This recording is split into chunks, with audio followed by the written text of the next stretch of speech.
Hey, yo, it's Guido coming at you with a Tactics Talk. Thanks for tuning in. I do appreciate your support, and welcome back. On this episode, we have Nonamanadus. He's in his Progetto, top tier in a 357 on Tundra, headed over to the east side, having spawned into the south. You'll see that he's only got one friend coming with him, and a pretty good portion of his team headed over to the west side to that kind of brawling alley where the heavies tend to go. We're going to talk about capping on this. We're going to talk a bit about Tundra and this hill over here as well, and some things you want to think about while you're over here. But towards the end of the battle, we're going to talk a bit about capping as well. I think there's a pretty big misunderstanding, really, from the player base on capping. We'll start out, once we get to that discussion, we'll dig into it a little bit. But let's just start out with the knowledge or the idea that capping is a lever to win. It's not really the way you win in this game.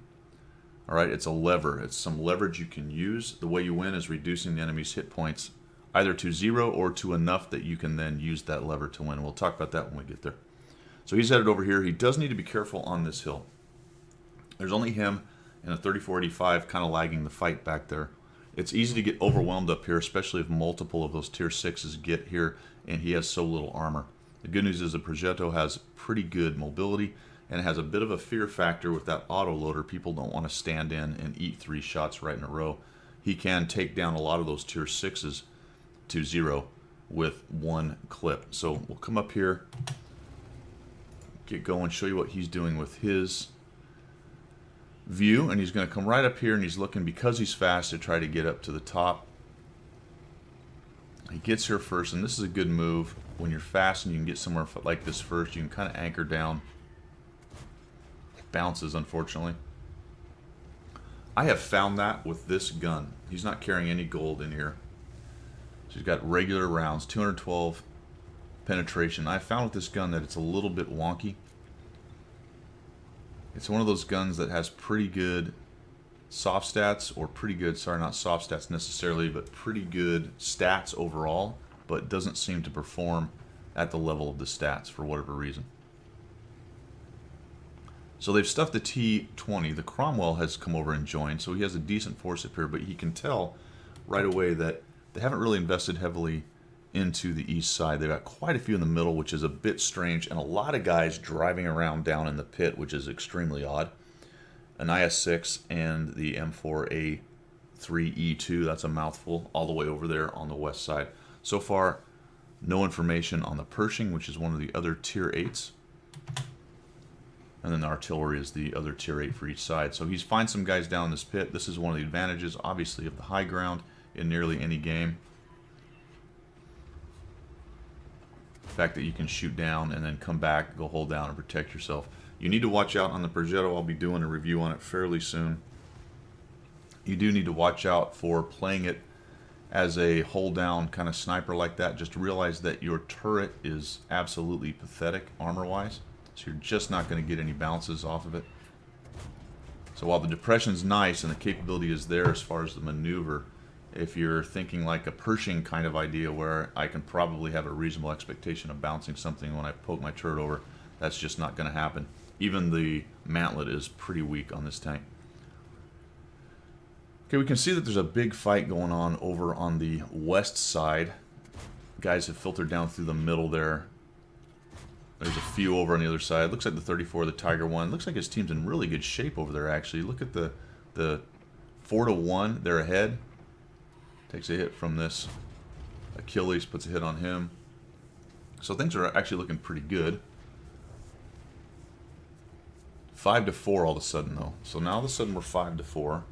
And his team is attempting to push into the field of fire of hold down IS-6s and TDs and other stuff. Now they're getting circled by the LTG over there.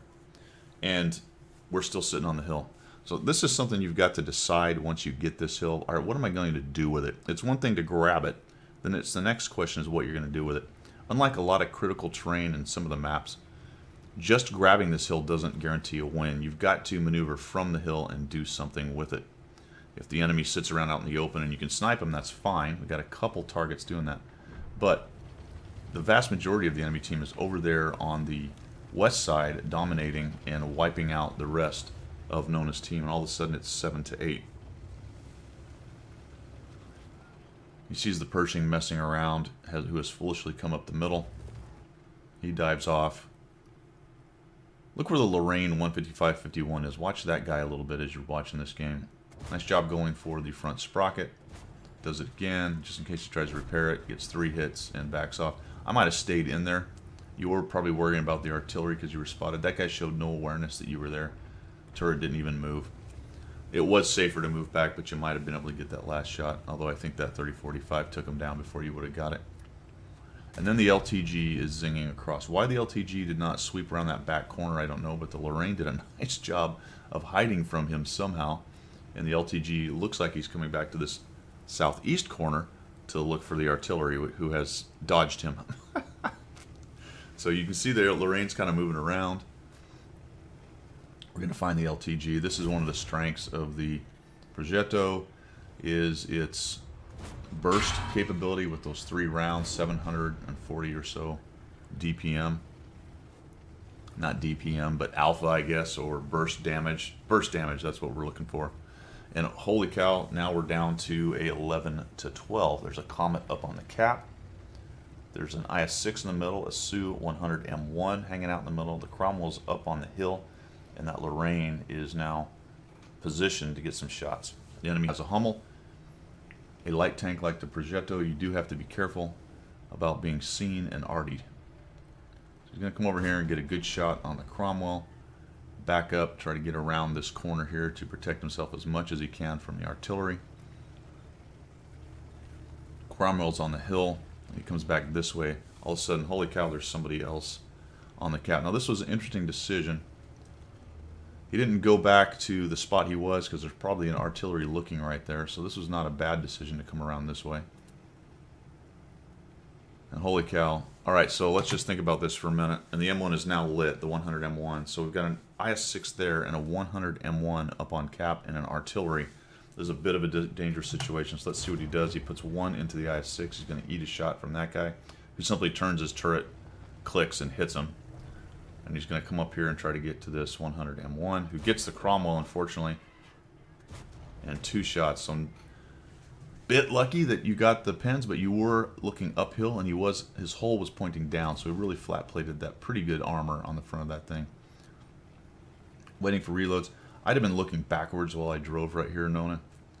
This is the part that concerned me the most right here. As you come around here, I'm just going to pause it here and turn around and look. There's an open spot there, and I know that's there. If that IS-6 had somehow got up into that flat place right there, he is pretty slow, but if he'd have got up there, he might have just had a shot. I'd have been looking back there and maybe just cut this corner a little bit more. It is harder to drive looking backwards. And off we go, and we're down to a 13B13 or 2B2. Now here's the deal. Nona's got 554 hit points. If the IS-6 loads HE and gets lucky with a pen, you might be able to take him down. He's going to easily take him down with 2 AP shots.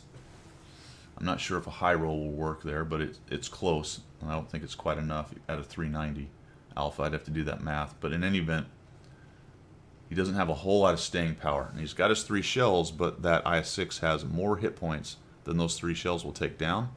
So the IS-6 is very likely to reload twice and be able to take down, or at least shoot twice, reload once, and be able to take down Nona before he can kill the IS-6. So now let's talk about capping. They have reduced the enemy's hit points to where this is now a valid tactic. Initially, Nona left from his own cap, knowing the IS-6 might get on it, and knowing that he was going to have a very long time to be able to get back to it because of the speed of this tank.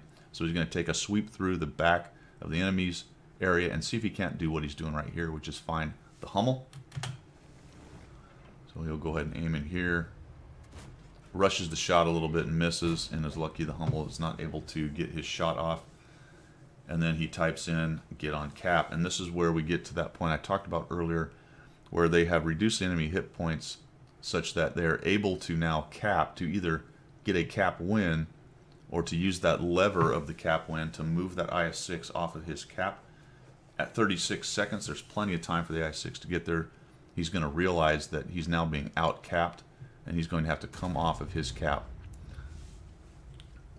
Initially, I thought the 155-51 had hit the IS-6 and stopped them capping, but the IS-6 is actually coming after them, which is what he needs to do. And I thought this was a good idea. Just come take a look, see if we can't get a free shot on him as he approaches. There we go. There's one. I'm just back off. There's no need to let him have that shot. We got 6 seconds. This guy actually takes a shot at the 155-51. So I don't know if he just missed or if the 155-51 was trying to get away.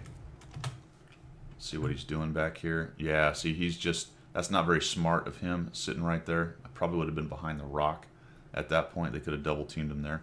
And they're going to end up winning this game.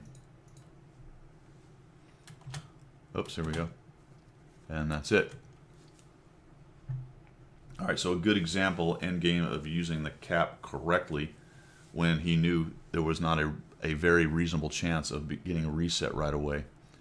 Forcing that other IS-6 to come off. So either they sit on the cap and they win, or the IS-6 comes in and they double team this dude, or they hide enough that they can get the cap win without risking a loss in there. That's basically how, or some of the decisions you need to make for capping, as opposed to it's still 5 or 6 tanks on each team and 2 guys are jumping on cap. When you know there's 2 or 3 of them hanging around their own cap, they're going to be able to flex back. They're going to be able to reset you. They know exactly where you are, all those things, because most caps are pretty exposed, especially to the team that owns it and who might be camping back near it.